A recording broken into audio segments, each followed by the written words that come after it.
Vamos lembrando fazer uma oração, por favor. A paz do Senhor para todos, amém? Amém. Eu queria que a casa dessa oração, por favor. Vem para cá, meu filho, vem para cá, olha aqui. Né? Um negócio bonitinho na íntegra. Glória a Deus. Saúde os irmãos com a paz do Senhor. Amém. Senhor, nosso Deus, nosso Pai. Sim, Senhor. Todas as coisas, Senhor, nós te apresentamos, Senhor, porque tu quem tem que estar presente, Senhor, para nos abençoar e abrir a nossa mente ao entendimento, porque só o Teu Espírito Santo pode fazer isso, Senhor. Te faça presente, Senhor, e encha o nosso coração da Tua sabedoria e do Teu conhecimento, em nome de Jesus. Pode sentar. Irmão, Pai do Senhor para todos. Amém. Eu quero que vocês fiquem à vontade nessa aula de hoje. Vamos estudar uma matéria específica. Ela é conhecida como heresiologia, que o povo chama de seitas e heresias, tá certo? Então, com o material aí, vamos começar a introdução. Quem gosta de ler, eu queria que lesse. Não sei se a Cássio quer ler, outra pessoa quer ler e gosta de ler. Por favor, a introdução. Vocês acompanhem, por favor. Este material tem como objetivo o estudo e conhecimento de várias doutrinas em geral, considerado pelos estudiosos contemporâneos como a mais notável e difícil das matérias, marco da implantação de grandes seitas e heresias do mundo atual. Ok, para um pouco. Esse assunto que nós comentamos, que estamos comentando, e vamos explicar tudo na íntegra em 10 aulas sobre o Espiritismo. É o assunto que gera mais polêmica, mais discussão e mais variações de conhecimento em geral dentro das religiões. Quem já foi espírita, ou kardecista, ou bandista e tem um conhecimento específico, você vai aprender conosco nessas 10 aulas que vai muito além do que você imaginava. E a realidade, eu quero deixar bem claro, viu, Acácio, e os irmãos também, dentro das religiões, na proporção de 1 a 100, das que não são cristianizadas, 98% tem essência espírita, tem fundamentos espíritas. Vamos, por favor, Cássio, continue o assunto na parte da teofania. Teofania angelical. O que é teofania? Definição do termo teofania. O termo teofania vem da língua grega, composto por 2 vocábulos: theos, Deus, e paneiro, aparecer. Isto é, teofania é o termo utilizado para descrever as manifestações visíveis de Deus, dos anjos, sejam eles divinos ou malignos. Vou especificar que está no material, mas com mais qualidade. Teofania é uma forma que tanto Deus ou o diabo tem de se apresentar, não na sua forma natural. Por exemplo só, alguém já viu Deus? Quem vê Deus, morre. Mas Deus se apresenta em uma teofania. Temos exemplos no Velho Testamento. No Velho Testamento, Deus apareceu a Moisés como em uma Teofania. Vocês acabaram de ler agora com isso, né? Deus apareceu como a Moisés? Em uma teofania. Em uma teofania. Como foi essa teofania? A sarça. Na realidade, aquilo era uma teofania. Deus se manifestou na sarça e se revelou a Moisés. É uma teofania. O diabo também é teofânico. Leia, por favor, Cássio. A teofania divina não tem limite, já a dos anjos caídos tem suas limitações. Alguns eruditos definem teofania como uma manifestação de Deus aparecendo, seja em forma humana, seja através de fenômenos da natureza, grandiosos e impressionantes. Em sua essência, teofania é um termo teológico que serve para indicar qualquer manifestação temporária e normalmente visível de Deus. Por conseguinte, é preciso distinguir de forma enfática que há uma grande diferença entre a teofania, que é uma manifestação temporária, e a encarnação, que é uma manifestação permanente. Um exemplo só. Temos que distinguir entre a teofania e o quê? E a encarnação. A encarnação. Não confunda teofania, encarnação e reencarnação. Então, por exemplo só. Teofania é uma forma o quê? Temporária. Deus é teofânico? É. A teofania de Deus, dos anjos, elas podem ser tocadas, elas podem ser sentidas e vistas. A teofania maligna, ela pode ser vista, mas não tocada. Alguma dúvida? Não? A Benigna, no caso dos anjos, que é a dos anjos. Podem se alimentar também? Podem se alimentar, podem andar na terra, podem sentar com você. Vou dar um exemplo: um anjo pode ser teofanizado, assumir uma forma humana de pessoa, vir à terra, sentar e conversar com você naturalmente, sem você saber que é um anjo. Lembra que a Bíblia diz que muitos sem saber hospedaram anjos? A Bíblia não fala isso? Muitos Sem saber. sem saber. Por que não sabia? Porque o anjo estava o quê? Aprendam isso. O anjo estava teofanizado.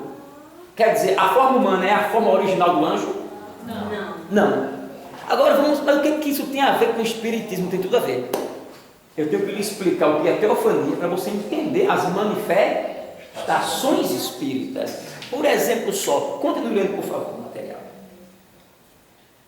Tanto a divindade como os anjos são teofânicos em todas as determinações que vêm do próprio Deus poderoso e fiel. Materialização dos anjos. É revelado na palavra de Deus que os anjos bons podem se materializar, isto é, tomar forma humana. A materialização dos anjos... Alguém podia ler Gênesis, por favor? Abrir a Bíblia, por favor, acompanhe agora. Vamos fazer a leitura, tá certo? Eu vou procurar. É o livro de Gênesis, capítulo 18, não é isso, Acácio?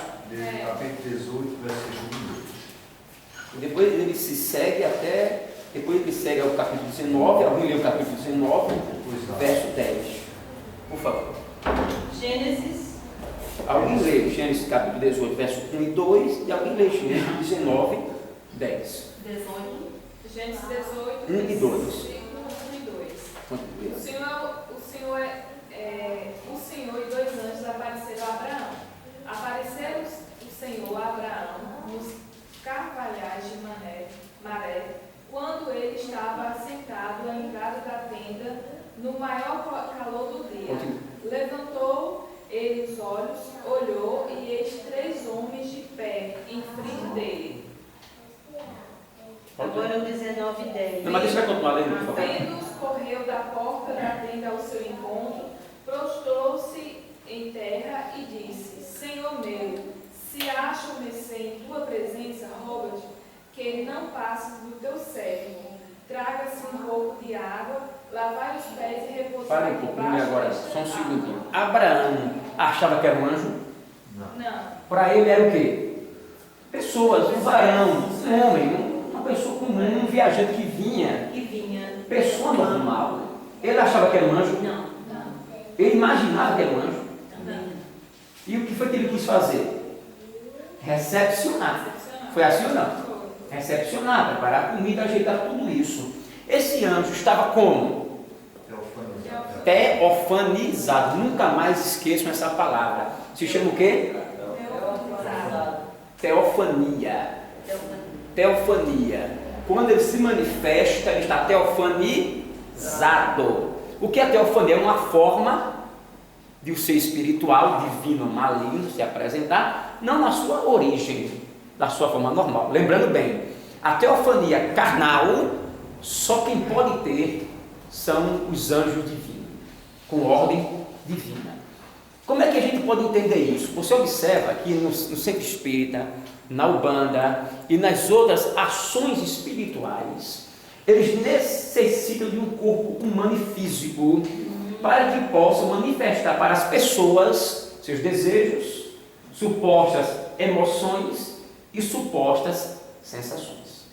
Alguém quer fazer uma pergunta? Pode perguntar. Ou está alto e claro?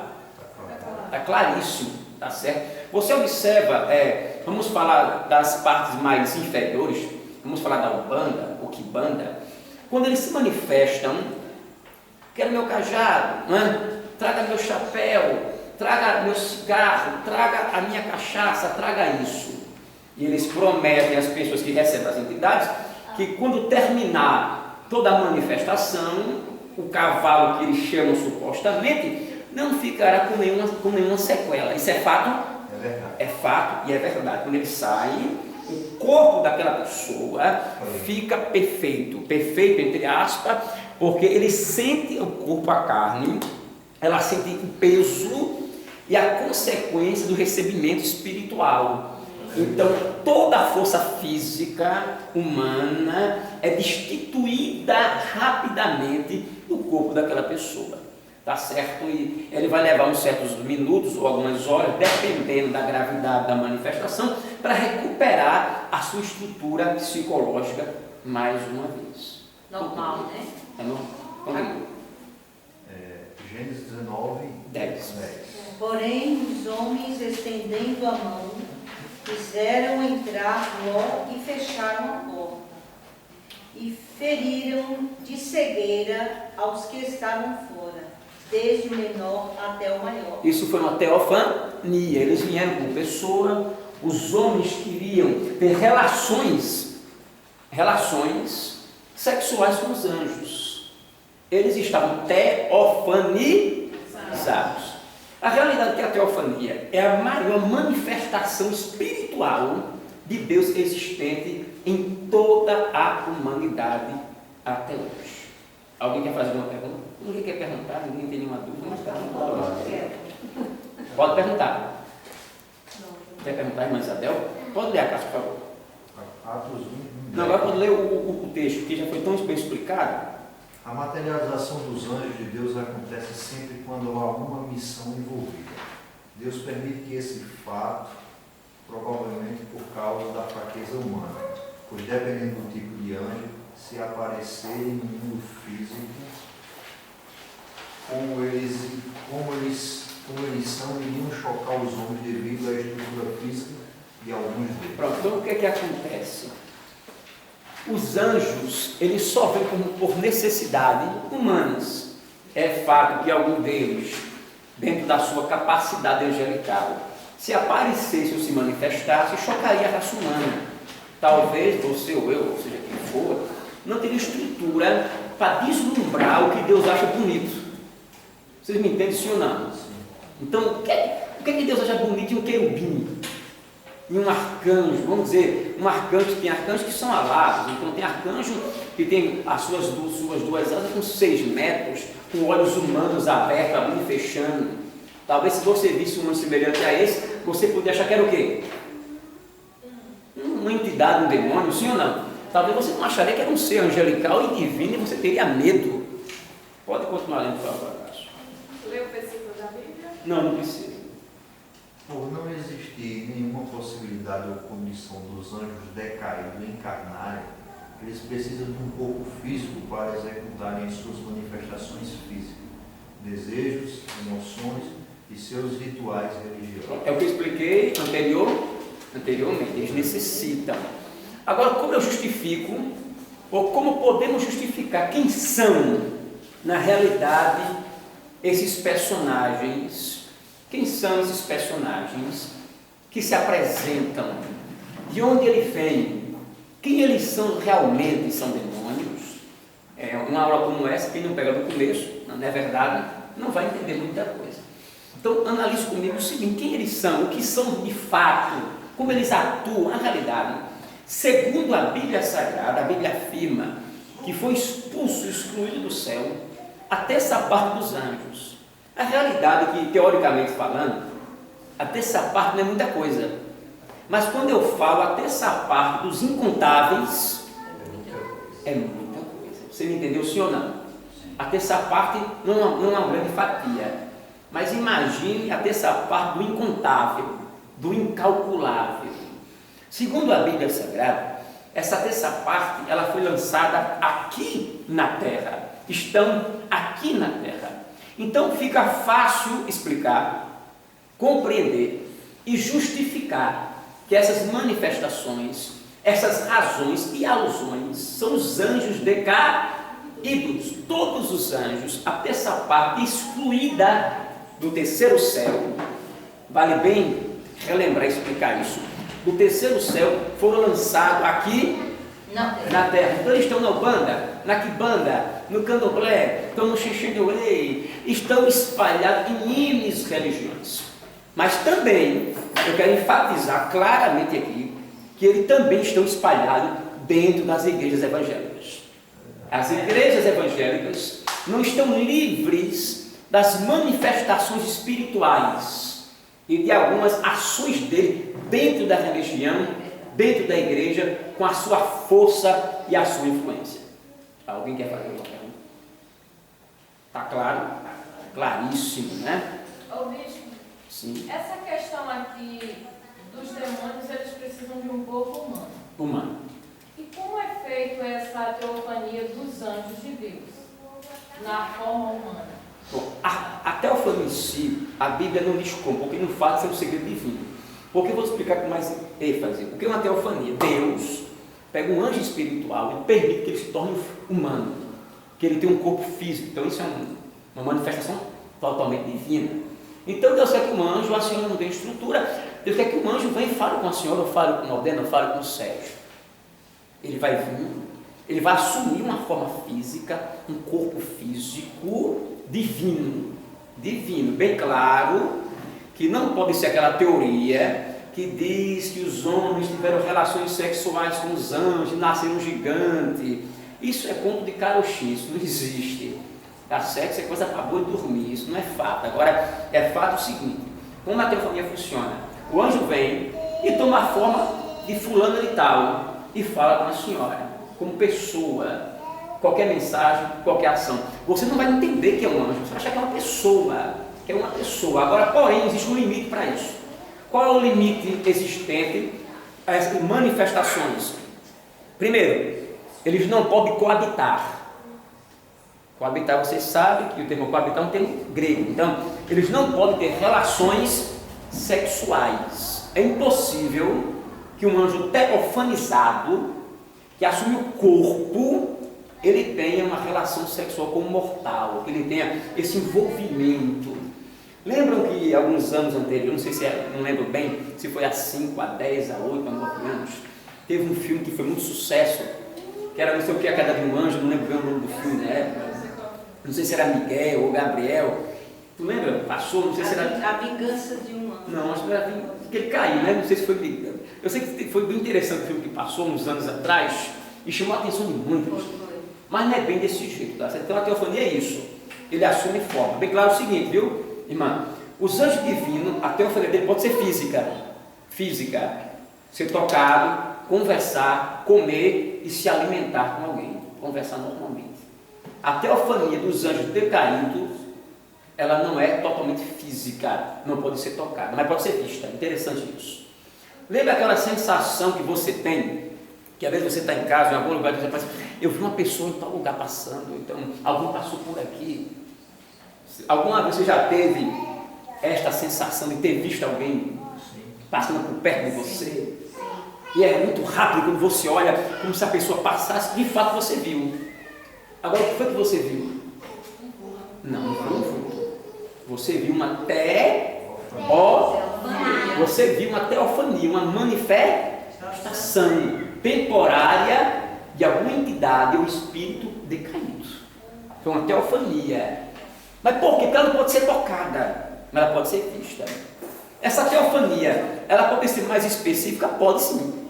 Ela pode ser mais específica. Como eu falo mais específica? Mais duradoura. Ela pode vir apresentar você, conversar com você. Tem uma manifestação mais firme, mais poderosa. Porém, não pode ser tocada. Você não consegue tocar, a não ser dentro do campo imaginário espiritual. Dentro do campo imaginário, mas fisicamente não consegue tocar. Não é impossível. A teofania dos anjos de Deus, foi dito que quando eles se teofanizam, que existe um propósito divino. Tomamos como exemplo que o propósito divino seja orientar alguém aqui. Uma orientação, uma conversa. Nesse processo da teofania, por exemplo, estamos no recinto aqui, o anjo está teofanizado. E eu veio com um propósito para conversar só comigo, para me orientar sobre alguma coisa. Nesse mesmo recinto, os demais conseguirão ver ou só eu que... Não, porque a teofania realmente ela é visível. Todo mundo vai ver, porque realmente é carnal. Não é uma revelação, nem uma visão. É visível, é físico. Eles podem se alimentar, sentar, eles podem se alimentar normalmente, sentar com você, conversar. Já é caso que eu quero falar com você, um assunto particular. Só que eles mantêm uma postura diferenciada dos mortais, que talvez você entenda como frieza, como dureza. Eles mantêm um diferencial dos mortais. Eles são muito diretos. Eles resolvem a situação. Compreenderam bem? Sim. Vamos continuar lendo. E só uma pergunta sobre os anjos que não aceitam também a adoração. Hã? Que os anjos também não aceitam a adoração. Nenhum anjo, nenhum. Mas nenhum, seja qual for, nenhum anjo aceita anjo divino. Anjo divino. Nenhum anjo divino, ele aceita veneração. Então, se eu estiver aqui agora, um anjo divino, ele vir aqui, e o bispo se ajoelhar, ele vai pedir que eu me levante, ele não vai aceitar. Olha aí. Se um anjo divino vir aqui agora, aparecer a mim, e eu me ajoelhar perante ele não vai aceitar. Ele vai pedir que eu me levante, ele não vai aceitar nenhum tipo de veneração ou adoração. Porque quando a gente fala do original do grego, há uma diferença, vai se diferenciando entre o venerar e o adorar. O português entende de uma forma mais conjunta, mas é diferenciado entre a veneração e a adoração. Porque a adoração ou a veneração são muito distintos. Então, por exemplo, eu posso ser submisso a alguém. Para Deus, a submissão, dependendo como ou a quem, ela já se torna uma adoração. Dependendo como ou a quem eu estou fazendo, da maneira que se faz. Se eu estou batendo palma, aí não é diferença. Eu posso estar honrando ou adorando. Então eu posso aplaudir, é errado? Não. Eu posso estar honrando ou adorando. Então eu tenho que entender o que eu estou fazendo para não adorar, mas sim honrar. É errado honrar alguém com a palma? Não é errado. Mas adorar é errado. Continua. 2. Bruxarias. A palavra bruxaria, segundo o uso corrente da língua portuguesa, designa as faculdades sobrenaturais de uma pessoa que geralmente se utiliza de ritos mágicos, com a intenção que ultrapassa os conceitos morais da época. É também utilizado como sinônimo de curandeirismo e prática oracular, bem como de feitiçaria. Pronto. Então, quando eu falo bruxaria, existe uma vertigem extensa que vai agora, porque eu pensei que eu tinha feito era muito, porque vem só a gente ultimamente, né? Agora é bom assim, ficar mais perto de alguém, mandar para o Aldeni Sérgio para acompanhar. Essa é só reencarnação. Está faltando, foi? Mas eu estou acompanhando o que ele está lendo. Dá para acompanhar junto? Dá para acompanhar? Tá, então tá certo. Então entenda bem, quando eu falo bruxaria, quando eu falo feitiçaria, curandeirismo, entenda? Curandeirismo, ele tem a mesma linhagem e o mesmo segmento. Alguma dúvida, entenderam bem ou não entenderam mesmo? Se quiser perguntar, pergunta, viu, irmão? Pergunta, que hoje eu tenho que perguntar dentro do assunto com força. Tem o mesmo segmento. Talvez você entenda, como é que você entende a feitiçaria, a bruxaria? Como é que você entende a Umbanda? São totalmente distintos as situações. Tá certo? Por exemplo só. Fulano é o curandeiro. Não confunda o curandeiro com o rezador. Comentamos sobre o reza, essas coisas, a semana passada. Foi. Tem o curandeiro, mas tem o rezador. São totalmente diferentes entre o curandeiro e o rezador. São pessoas que têm ações distintas nessas ramificações. Mas todos recebem, de alguma forma, influência espiritual, seja ela como for ou qual for. Continue, por favor. 3. Esoterismo. É o nome genérico que designa um conjunto de tradições e interpretações filosóficas das doutrinas e religiões que buscam desvendar seu sentido supostamente oculto. O esoterismo é um termo para as doutrinas cujos princípios e conhecimentos não podem ou não devem ser vulgarizados, sendo comunicado a um restrito número de discípulos escolhidos. Então, aí é onde a gente entende o que é seita, onde se cria uma seita, porque se entendeu que o modelo dos 12, eu acho que eu já ouviram falar, logo quando começou isso há uns 20 anos atrás, porque se entende que o modelo 12 é conhecido há muitos anos como uma seita, ou um caminho de seita. Por quê? Por causa da ação. Tudo aquilo que numera, que tipifica, que resume, é caminho de seita. Alguma pergunta não entenderam bem? O senhor está falando que é do G12? Do G12.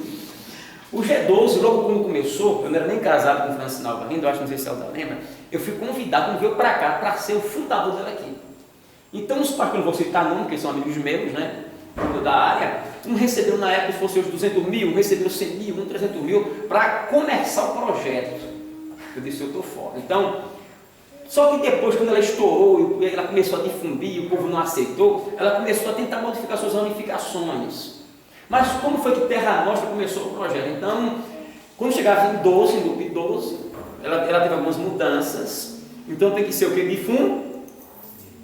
Então começou 12 aqui, aí os 12 já multiplica para 12 e vai se ramificando. O cristianismo não pode trabalhar dessa forma. Alguma pergunta? Não. Ou não entenderam mesmo? Entendeu, né? O cristianismo, como o cristianismo trabalha, não existe um limite em número. Pode ser 4, 5, 10, 12, se chegar a 12, vai ser 13, 14, 15, 16. Quando você chega de, não, vamos formar agora um grupo aqui, um grupo de 20. Então chegou 20, aí não pode mais continuar. Esse grupo de 20 tem que ir para mais, formar outros 20. Isso já não é mais cristianismo. Isso está criando uma seita anônima. Não é mais cristianismo. Continua. Misticismo. Do grego, não sei que não é esse, iniciado em uma religião de mistérios. É a busca da comunhão com a identidade, com a consciência ou consciência de uma derradeira realidade, divindade, verdade espiritual, o Deus através da experiência direta ou intuitiva. Pronto. Pessoas que individualizam, não tem nenhum segmento de conhecimento, criam um universo próprio religioso e acreditam que o seu fundamento é único, é próprio e é verdadeiro. Todas as seitas, elas têm o seu fundamento dessa forma. Alguma dúvida, não entenderam bem? Não. Mas que entenderam. Toda seita, seja ela qual for, ela tem esse fundamento. Agora, vou deixar bem claro. Existe a seita diabólica, eu já falei isso aqui outras vezes, e as seitas estatutárias. Então, universal é seita? É. Deus e amor é seita? É. Paz e vida é seita? É. Evangelho quadrangular é seita? Não. Igreja anglicana, mesmo o povo achando que é uma seita, é? Não. Anglicana é igreja, batista é igreja, Betel é igreja, é uma seita perigosíssima. Perigosíssima. A qual? Quando eu falo de igreja cristã do Brasil, é a igreja do véu, né? A famosa igreja do véu. É uma seita perigosíssima, perigosíssima. O que é que se caracteriza uma seita? De duas formas. Aí vamos explicar. A seita estatutária. Vamos falar da universal do reino, sobre a universal do reino de Deus. Por exemplo só.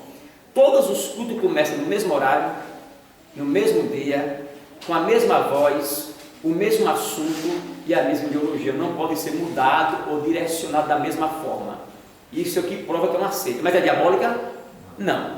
Mas o mesmo culto que acontece hoje aqui, do mesmo jeito, da mesma forma, acontece aonde? Todos. No mundo todo. Se algum pastor fizer um culto diferente, ele é o quê? Excluído, retirado e destituído. Então, se caracterizou o quê? Uma seita. Mas é uma seita diabólica? Não. Por que não é diabólica? Porque não difundiu o diabo. É muito simples. Não difundiu o diabo, mas difundiu a ideologia humana, técnica, profissional, financeira e administrativa, mas não o conhecimento espiritual, divino e cristão. Alguma dúvida? Não. Essa é a seita, claro, né? Essa é a seita o quê? Estatutária. Mas agora vem a seita o quê? Diabólica. Pergunta. A Assembleia Betânia. Bom, é a Assembleia de Deus, Betânia, mas vamos lá, cadê o Betânia? Ela é tida como se fosse uma seita. Tudo é naquela modalidade, e a realidade ele não conhece, mas eu conheço, é uma seita. A forma, o batismo, o rito e a exigência. A Deus é uma seita. Davi Miranda, que é um homem de Deus, não tenho nada contra ele, é diabólica não, é uma seita estatutária, pela metodologia. Nas seitas ninguém prega, ninguém de fora entra, é fechado. Então, se qualquer pastor for na Universal, ele prega? Não. Ele anuncia Jesus? Não. Não. Se qualquer outro pastor na Deus e Amor, ele prega? Também não. Por que não? Porque só pode pregar quem é do próprio grupo, do mesmo pensamento, da mesma aceitação e da mesma ideologia. Então não é mais cristianismo, é uma sociedade única e privada. Alguma dúvida? Internacional da Graça, É uma seita, sim. Igreja Internacional da Graça é uma seita. O R.R. Soares, ele não é pregador. O R.R. Soares, ele é comentarista. Há uma diferença entre pregador e comentarista enorme. Tá certo? Uma vez eu falei aqui, até o espírito da irmã quase estava em minha casa aqui, não foi a casa. Foi quase que está Briga foi feita. Ah, não, o negócio foi feio, tive que intervir, rapaz, calma, e foi quase que está apoiado. O negócio foi feio. Só acho que o irmão já tinha saído no domingo.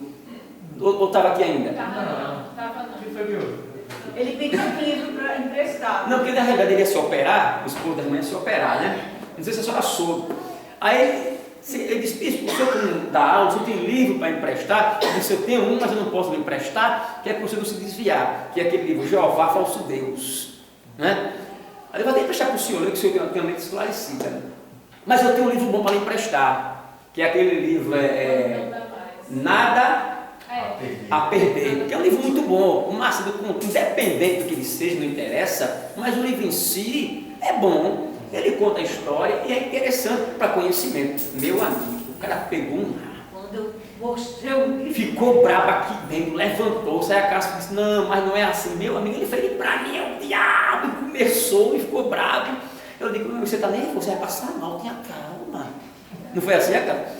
Você vai passar mal. Eu falei, não aceito, olha. Eu digo, meu amigo, mas você é um cristão, coisa feia. Eu entrei quente também, eu entrei quente. Aí a casa, o pessoal, eu falei, olha, se for para conversar, eu não quero saber, você está muito bravo. Você está... Ele disse que Animacê também Não é um deveria de levar Deus. o título de homem de Deus. De Deus. Eu digo, quer você queira, você não queira, ele é um homem de Ele é Deus. um de Deus. Por exemplo, Davi pegou, deixou de ser homem de Deus. Não. Deixou. Aí ele ficou com aquela coisa Aí foi que toda. ele ficou maior Aí ainda. ficou mais bravo. Eu disse, meu amigo, você está nervoso. Eu não estou conhecendo o senhor, eu estou decepcionado, estou sem entender o amigo. Que acha de tanta violência. Você vai bater no irmão, vai bater em mim, eu estou vendo você bater. Agora você está errado e acabou. Você gostando ou não? Pronto. Aí eu digo, o que é que você pode falar na Universal? Você já foi lá? Não. Aí Não vou. Eu digo, eu Diga. frequentei, eu fui de lá e fui um dos pastores. Então eu falo com propriedade, eu sei o que eu estou dizendo. Tem muitas qualidades, tem muitas coisas boas e também prega o evangelho, da forma dele, mas prega. Então você é o capeta, não. Ele é um bom administrador. É um bom administrador, isso não pode negar. Agora, a igreja é espiritual. Pronto. Eu quero já falou de um monte de igreja, é a igreja do sétimo dia. Adventista. É uma seita diabólica. Adventista, Testemunha de Jeová, É uma maçonaria. maçonaria eu conheço a fundo. Eu conheço a maçonaria a fundo, muito mais que vocês imaginam. Até tem um juiz amigo nosso, que agora se reformou lá de Santa Rita, que ele é quem comanda a maçonaria lá naquela região, e é perigoso. Agora, para quem está é muito interessante, mas é perigoso, não é bom, não é viável, e para quem entende, é mais do que cão. É a Assembleia de Deus normal, a tradicional, é seita? Não é igreja mesmo. Então, mas a seita, desculpa, a seita então se caracteriza por esses pontos aí. As seitas estatutária. Agora, a seita Mas seria o quê? O mesmo rito, a mesma forma? não aceita mudanças. Por exemplo, Mas a católica seria aceita por esse... a igreja católica ela é uma seita diabólica. Que vamos entrar nesse método depois. Mas é uma seita diabólica. O que é uma seita diabólica? Como se conhece isso? Como funciona? Não quer dizer que a seita diabólica ela cultua diretamente o diabo. O que ela apresenta diretamente Satanás. Não quer dizer isso. Ela pode apresentar o diabo ou Satanás de uma forma distinta e sutil. Porque todo espírito é católico. Na realidade, todo espírito é católico. Então você chega hoje é no termo da Umbanda, quem já foi na Umbanda, então você pode perguntar, eu sou católico, meu amigo. Você pode perguntar ao bandista de fato, quem é o bandista de fato? Ele é católico, não tem por onde correr. O bandista é católico. E aí se vai, agora tem as renovações, mas vamos voltar para cá, vamos ler aqui. Agora vamos começar. Eu expliquei tudo isso do começo, eu fiquei assim, eu ia tentar chegar mais cedo para pegar do começo, mas como é que começou, eu acabei não ligando, peço desculpa. Eu expliquei todo esse fundamento. Agora, com essas explicações de teofania, de assunto tal, é que você vai poder ter ideia de realmente o que é reencarnação. Tá certo? Então, vamos começar no fundamento do que nós queremos. Mas tive a priori a explicação de 6 horas que nós começamos para poder entrar no assunto. Vamos começar. Vamos começar falando sobre o que agora? Reencarnação. Vamos lá. Vamos compreender teoricamente e filosoficamente o que é reencarnação. Vamos compreender como? Teoricamente e filosoficamente. Para não deixar brecha, dizer, não, porque ele é pastor, porque ele é religioso. Não. Vamos falar a parte teórica da coisa então. Se o povo quer ciência, quer filosofia, vamos falar bem sobre o assunto. Vamos para a parte teórica. Vamos lá. Reencarnação é uma ideia central de diversos sistemas filosóficos e religiosos, segundo a qual tem seus fundamentos próprios. Uma porção do ser é capaz de substituir a morte do corpo, chamada consciência, espírito ou alma. Essa porção seria capaz de ligar-se sucessivamente a diversos corpos para a consecução de um fim específico, como autoaperfeiçoamento ou anulação do caso. Para, por favor. Vocês entenderam? Ficou com alguma dúvida? Ou vamos tem que dar uma explanação assim, para entender com mais clareza? Pronto. Dentro do conhecimento de vocês, no que vocês leram agora, o que vocês compreenderam? Não sei se o senhor compreendeu. Daqui? Sim, da isso. parte de reencarnação. Isso. Aqui o espírito, a alma, ela subsiste ao corpo, né? Dentro da doutrina, né? E seria capaz de ligar sucessivamente a diversos corpos, é o que ele está dizendo aqui, para a concessão de um fim específico, ou seja, sai do corpo, depois vai para outro, e vai se aperfeiçoando. Isso, poderia isso ser possível? Não. Poderia ou pode isso acontecer? Sim ou não? Será que isso é fato, é verdadeiro, é verídico? Tudo bem. Antes disso, eu quero fazer algumas perguntas a vocês. Tá certo? Uma pergunta simples e simples. E vou perguntar a todos vocês na íntegra. A senhora acredita na Bíblia Sagrada? É só um sim ou não? Sim. Pronto. Você acredita na Bíblia Sagrada? Sim. Você acredita? Sim. Pronto. A senhora acredita? Sim. A senhora acredita? Acredito, sim. Você acredita na Bíblia Sagrada? Acaso você acredita na Bíblia Sagrada? Que ela é a palavra de Deus? Sérgio, você acredita na Bíblia Sagrada? Sim. Odena, você acredita na Bíblia Sagrada? O senhor acredita na Bíblia Sagrada?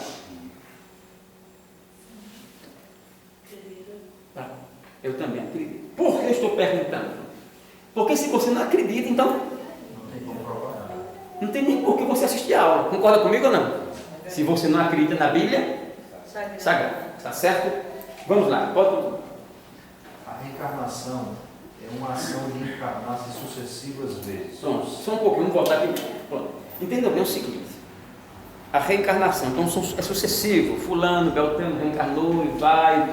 Não quer dizer que a reencarnação, essas evoluções, acontece somente em pessoas. Você sabe disso, claro, né?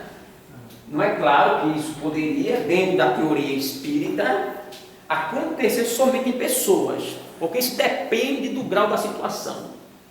Você sabe o que é karma? Para eu explicar melhor o que é encarnação, reencarnação, eu tenho que lhe explicar o que é karma. Então eu me preocupei na matéria em explicar e definir o que é karma. Porque se eu não definir o que é o karma, vai ficar meio vazio. Então vamos ler, lê, por favor.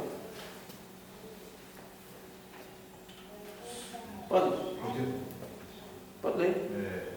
Uma reencarnação, né? Pronto, então deixa eu explicar mais, depois eu vou voltar para lá. Então, deixa eu perguntar, Aldena, você sabe o que é karma? Ou tem alguma noção? Eu tenho uma noção, sabe o que é? Na sua noção, o que é que você entende de karma? Karma seria tipo um castigo de uma vida passada, que continua nesse. O senhor sabe o que é karma? Porque se fala tanto nisso, né? Mais ou menos. Me explique o mais e esqueço o menos. Karma é tipo. Mas não está lendo não, né? Não. Ele olhando assim, o que ele está lendo? Pode dizer. Pelo conteúdo aqui, né? Anulação do karma é como se não cresce naquilo que sentisse. Né? O que é karma para você? Eu acho que é algo que você carrega de outras vidas. O que é isso? A mesma coisa que eles disseram. É a mesma coisa que você É o que o povo fez, né? O que é karma para você? Estou entendendo agora, cara. Karma. Existe karma? Tem muita mulher que diz que é o marido, né? Bom, será que o senhor ouviu isso também? O senhor escutou isso também? O que é que o senhor disse aí? Que eu acho que o senhor desabafou, né? Bom, vamos lá. Porventura existe karma realmente? Poderia ser possível?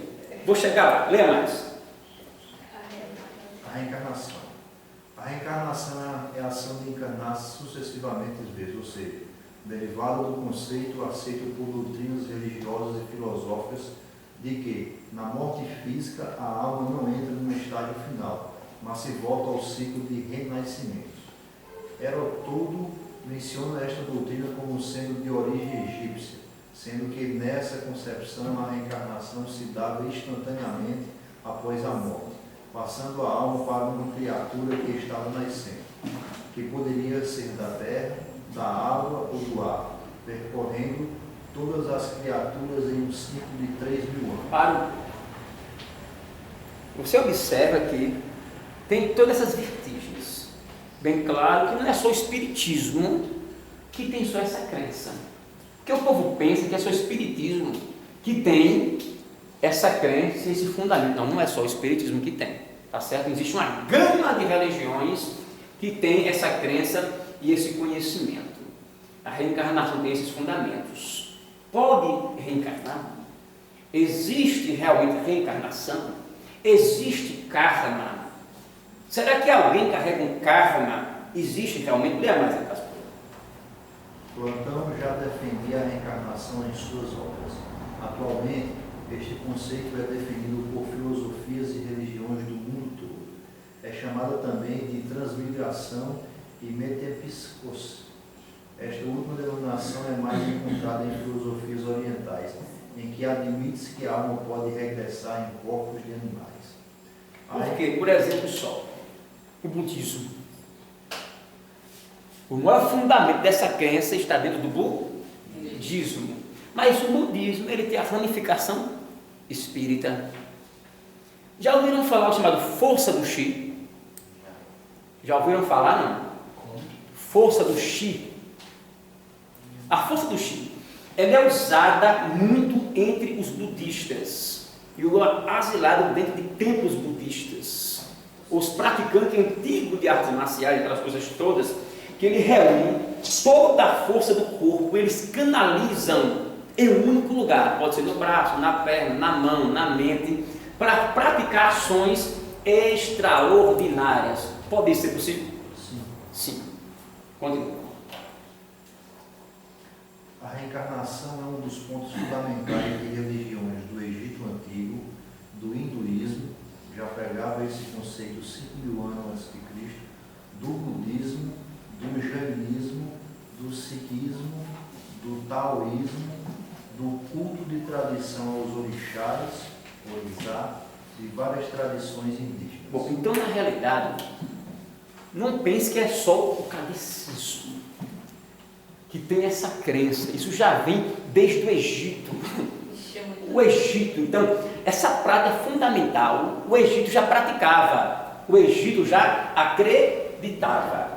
Vou dar um exemplo que não é fato, deixa bem claro isso, não é fato, é teoria, não é fato. Existem algumas teorias que dizem que Moisés tinha, por ele ter costume egípcio, ele poderia ter permitido a indução do povo em crenças físicas. Alguma dúvida não? Como o bezerro de ouro, o povo adorou, foi o bezerro, começou toda essa questão, devido ao conhecimento já egípcio. Continue.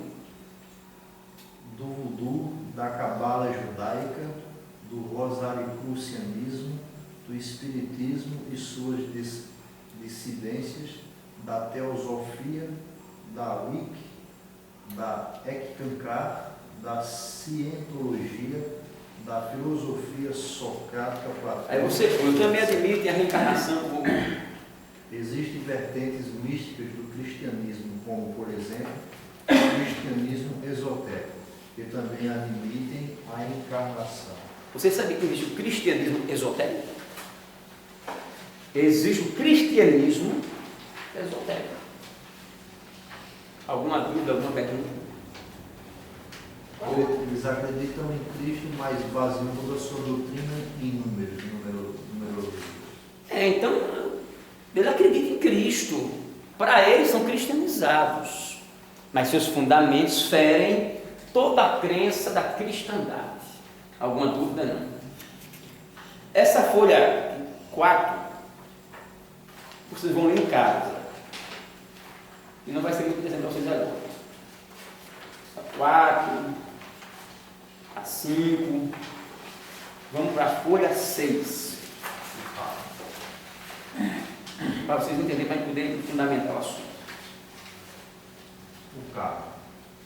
Teoria do karma negativo, relacionada ao yin e yang, está muito ligada a energias.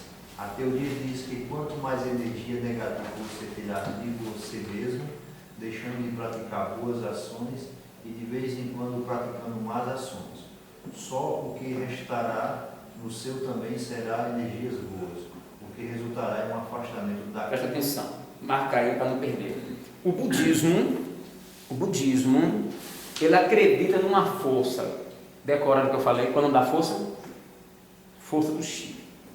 A força do chi é a canalização de tudo que é bom em uma única parte do corpo. Ela pode ser focalizada, centralizada. Tá certo? Dentro do espiritismo agora, atual, no nosso século, existe essa prática aqui, não? Sim ou não? Para praticar boas ações, para... Sim, existe essa prática. Não a canalização. Não a canalização. Essa prática aqui existe para tirar tudo isso, para que a pessoa, essas energias sejam destituídas e você reúna energias positivas e seja purificado e tenha energias boas. E essas energias, toda prática desse tipo, ela tem uma vertigem espírita. Alguma dúvida? Pode perguntar qualquer coisa. Dentro do assunto. Se existe isso dentro do cristianismo, O espiritismo. O espiritismo existe. Continue. E muito difundido e muito forte, tá certo? Então, é fundamento, é base que você tire toda energia negativa. Toda energia negativa, tudo que você traz de negativo tem que ser retirado e não pode habitar. Então, essa difusão. Isso que ele falou no final, a ideia é jogar tudo de ruim para o próximo, não amado, que mereça. Não, aí você vai ver e vai entender na leitura sucessiva. Só o que restará no seu também serão energias boas, o que resultará em um afastamento daquilo que representa o mal e a aproximação do corpo e da alma às boas vibrações. A ideia é jogar tudo de ruim para o próximo, não amado, o que ele mereça, e ficar com as coisas boas para si mesmo. Quando, por exemplo, só, estamos falando do karma, então vamos dar um exemplo seguinte aqui. Vamos dizer que, entre aspas, Francinal, um exemplo, ela tem um karma, e esse karma acompanha os filhos, foi da mãe dela, aí acompanhou ela, e ela nunca vai casar e ter um relacionamento. E esse karma que existe no relacionamento na vida dela, acompanha já ela, acompanhou a filha, acompanhou fulano, acompanhou cicrano. O karma, ele pode sair dela, mas a pessoa que fundamenta isso, e quando sai dela, o mal que alguém tem jogado a ela, e se ela consegue se purificar para tirar esse karma dela, isso vai ser canalizado e vai ser distribuído em fulano cicrano que cria o mal para ela.